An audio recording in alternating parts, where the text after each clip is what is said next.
Características de los periodos preclásico, clásico y posclásico. Los tres periodos por los cuales transcurrió el desarrollo y evolución de las civilizaciones mesoamericanas se conocen como preclásico, clásico y posclásico.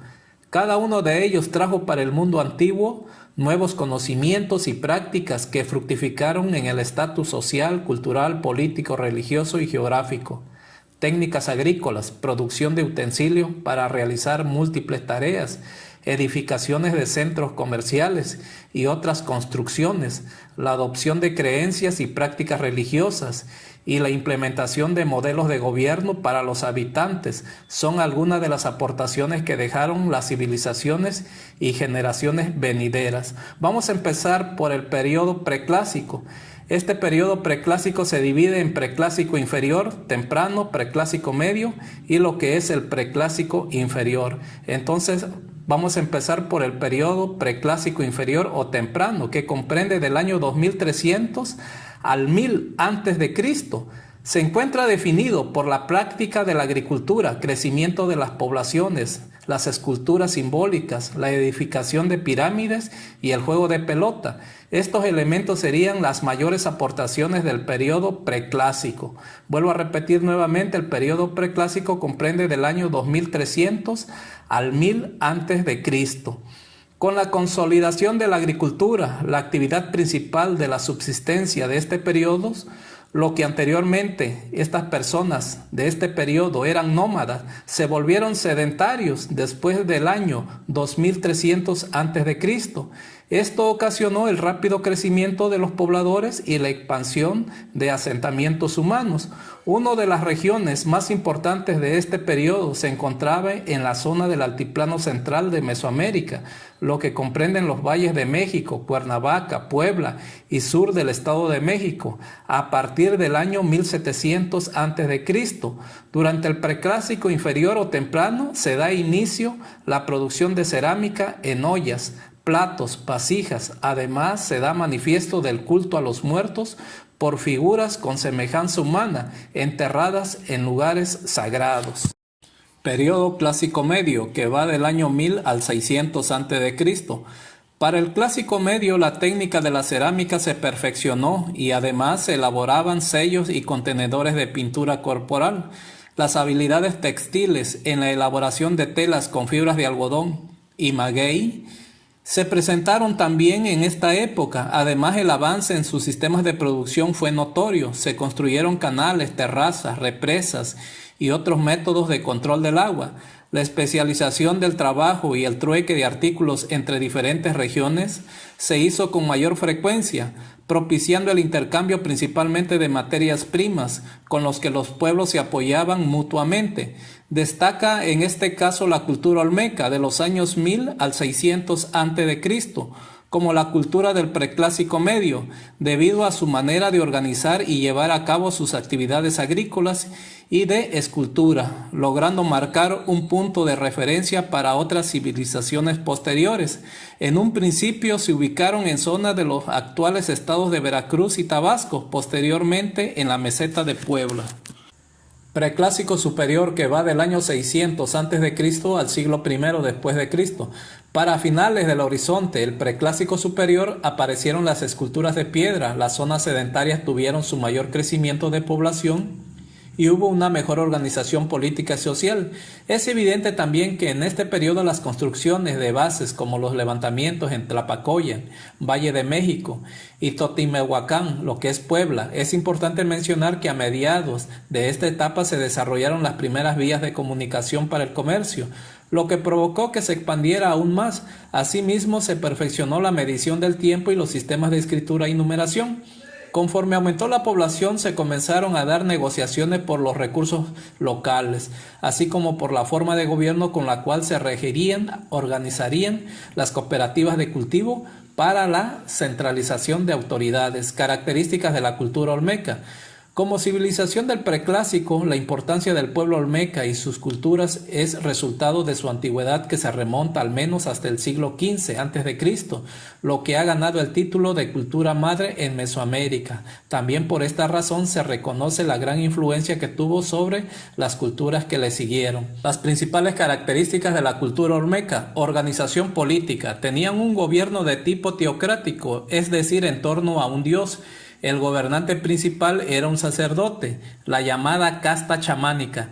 Tenía el control político, basando su poder e influencia en las supuestas instrucciones divinas a las cuales adoraban. Los gobernantes y sacerdotes solía ser por lo regular la misma persona, dejando en claro la concentración del poder en un solo individuo. El pueblo estaba bajo la organización de los reyes chamanes, formadores de núcleos familiares, dueños de tierras. Para venerar y recordar a sus gobernantes se construyeron enormes monumentos en su honor, las denominadas cabezas colosales. En el aspecto social era de tipo comunitario, donde cada comunidad estaba dirigida a un rey sacerdote, poseedor del mando hacia varias familias. Forjaron por primera vez en Mesoamérica un sistema de escritura compuesto por centenares de signos que aparecieron en utensilios de barro y piedra. Tenían como ciudades Pilar a San Lorenzo, La Venta y lo que es Tres Zapotes, enfocadas en la centralización a través de principios de subordinación. La división de clases se estipuló entre quienes hacían actividades de campo y aquellos que imponían el trabajo agrícola, a los primeros, dando el orden en cuanto a las funciones de cada individuo. Así las clases sociales existentes eran la dominante. Quienes dominaban: los sacerdotes, los guerreros, los arquitectos, los artistas y comerciantes de élite que gozaban de todos los privilegios. La subordinada: gran mayoría de la población olmeca, como campesinos, aldeanos próximos a los centros ceremoniales. Sacerdotes y aristócratas gobernantes regían en igualdad de condiciones, mientras que los ciudadanos eran responsables de edificar centros ceremoniales. Los comerciantes y artesanos, como los campesinos, complementaban la labor cultural y agrícola. Las mujeres adoptaron tareas de tejido y alfarería, elaboración de objetos de barro o arcilla. Sus actividades de esparcimiento incluían la adoración en templos, el juego de pelota, la escritura y lo que es el arte. En el aspecto económico, basado principalmente en la labor agrícola, producción de maíz, frijol, calabaza, algodón, ejercían en este caso trabajo de pesca, caza y recolección. Además convertían las materias primas en látex, caucho, jade, obsidiana, magnetita, instrumentos ornamentales y escultura. Todo lo producido lo comercializaban en áreas aledañas, promoviendo el intercambio de bienes. Una forma de representar la moneda era con las semillas de cacao, funcionales al momento de pagar para intercambiar bienes, mencionando que en la parte social los pobladores de la clase baja formaban parte de la actividad económica con su labor de venta. En el aspecto religioso, este era politeísta, adoraban varios dioses relacionados con las labores agrícolas respecto a la naturaleza y animales, considerando, por ejemplo, caimanes, sapos, reptiles como dioses. Entre los dioses animales estaba el jaguar, era la máxima deidad, y para representarlo construían estatuas y obras pictóricas con cuerpos humanos y cabezas de dichos animales en señal de la gracia divina que mandó a los líderes al mundo. El nahualismo respaldaba la idea del punto anterior, ya que creían que las habilidades de sus líderes en transformarse en humano o animal, los elementos naturales y viceversa, las cuevas, montañas y lagunas se solidificaron debido a la creencia de espíritus que las habitaban y por lo tanto representaban una vía para comunicarse con sus dioses. Los principales dioses olmecas eran los náhuatl, al principal ser divino guardián de la noche y la oscuridad, la lluvia y la fertilidad, capaz de sobrepasar los obstáculos de la selva. La mitología olmeca indicaba que el jaguar embarazó a una mujer, dando a luz a hombres jaguares, enviado por los dioses, los cuales respondían a los siguientes nombres. Quetzalcóatl era la serpiente emplumada y controlaba la producción de maíz. El dios dragón era el monstruo de la tierra y mezclaba los rasgos de serpientes, aves y jaguares. Hombres de la cosecha era aquel que entregó su propia vida para brindar a su pueblo los alimentos. El espíritu de la lluvia era aquel que controlaba las aguas, siendo el dios de la lluvia. Los principales centros ceremoniales de los olmecas, en este caso fue San Lorenzo, primera zona olmeca que va del año 1200 al 900 a.C., que tenía sus aposentos en la meseta del río Coatzacoalcos, próximo al Golfo de México.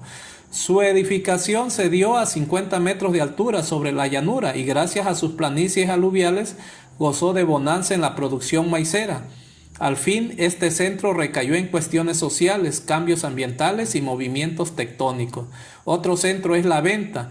Este se formó en el año 900 al 400 a.C. y se encontraba en una isla de los pantanos de la costa. Su nacimiento se suscitó gracias a los pobladores de San Lorenzo, que se movieron a sus tierras y se dieron forma a la Gran Pirámide, centro ceremonial que terminó por ser el más antiguo de toda Mesoamérica, gracias a la calidad de su arquitectura y el nivel artístico que alcanzaron las esculturas. Se convirtió en el centro ceremonial más importante de la cultura olmeca.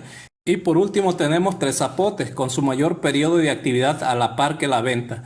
Tres Zapotes se asentó en las tierras bajas del Golfo de México, el río Papaloapan y lo que es el río Hueyapan. Esta capital olmeca fue base para que otros pueblos contemporáneos hicieran raíces y se unieran a su organización política, como lo fue la joya de Teotepec.